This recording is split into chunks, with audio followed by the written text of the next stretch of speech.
सब सखियन के पिया घर एला, मोरा बलम परदेस में रहला।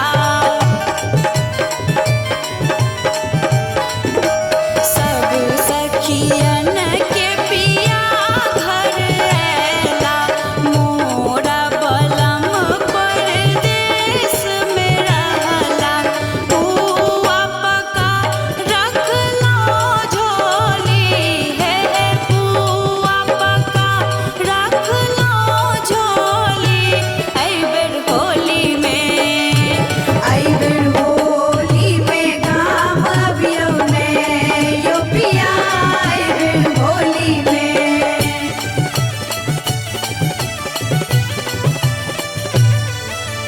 सुर सा सुर मिलल ताल से मिलल ताल, सुर सा सुर मिलल ताल से